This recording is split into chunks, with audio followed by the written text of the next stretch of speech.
The unexamined life is not worth living. Socrates. I've been interested in philosophy for quite a few years. I've been reading around the topic for quite a while, and while there are many things that I still want to learn around it, there have been some philosophical principles that have been really impactful for me. Part 1. One life. You can't get back time. The truth is we only have one life, yet we often carry on our lives without much intention. Just thinking about this and having this thought in the back of my mind has been one of the biggest drivers with the different things that I'm trying to do and accomplish. Your time is limited, so don't waste it living someone else's life. Don't be trapped by dogma, which is living with the results of other people's thinking. Don't let the noise of other opinions drown out your own inner voice. Steve Jobs is the one that said that, and while he was not an ancient philosopher, the point that he made was very valid and really makes you think, like, are we actually doing what we want to do? And there's this approach that I came across. It's called protect your time like your money. The more I think about it and realize that evaluating the things that are coming like into our inbox, into our communications, like people asking for our time, like are we just easily giving that away? Are we easily wasting our time? Or either are we wasting our time with other things? We can get more money, but we can't get back the time that has already gone. The philosopher Seneca said, no person hands out their money to passers-by. But to how many do each of us hand out our lives? We're tight-fisted with property and money, yet think too little of wasting time. The one thing about which we should all be the toughest misers. It's not that we have too short a time to live, but that we squander a great deal of it. Life is long enough, and it's given in sufficient measure to do many great things if we spend it well. But when it's poured down the drain of luxury and neglect, when it's employed to no good end, we're finally driven to see that it has passed by before we even recognized it passing. And so it is, we don't receive a short life, we make it so. Seneca. And when you think about it, there are probably quite a lot of things in day-to-day life that we waste our time on, such as spending too much time on social media and maybe like checking email like multiple times throughout the day.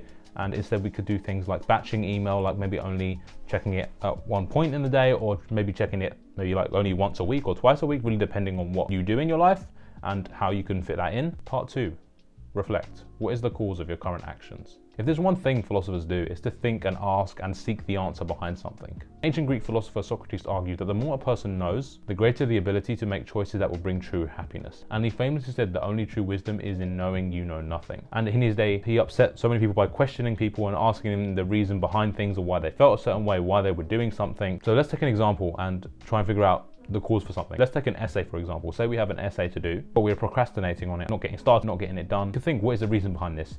Is it difficult? Do we think we're not going to be able to do it? Are we scared that we're going to get a bad mark? Is it unenjoyable? What we can do is we can take on a more positive mindset that will help it to seem less daunting, seem like it's easier to get done. And this is because we're actually believing ourselves, and we can also do things such as breaking the task down.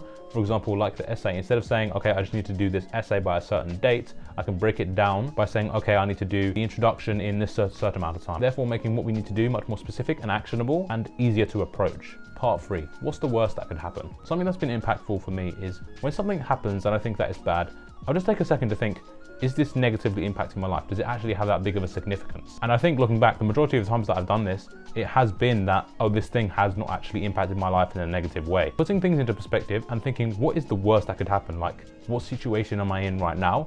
And what could be the worst situation makes you really, really think and realize, oh wait, life might actually be much better than I'm thinking it is. My life isn't bad, it is fine. And just seeing, oh, things could be even worse makes you really be grateful for how good things are. Also, gratitude is something that is really powerful here, and there's research which demonstrates it's a very powerful technique for increasing happiness. Being thankful for the things around you, the things in everyday life that you don't really take much notice of, can be really helpful. Thanks a lot for watching this video. I hope you did enjoy. Make sure to like, subscribe, and hit the bell, especially if you're into videos around personal development and living more intentionally. Otherwise, thanks again for watching, and I'll see you guys very soon.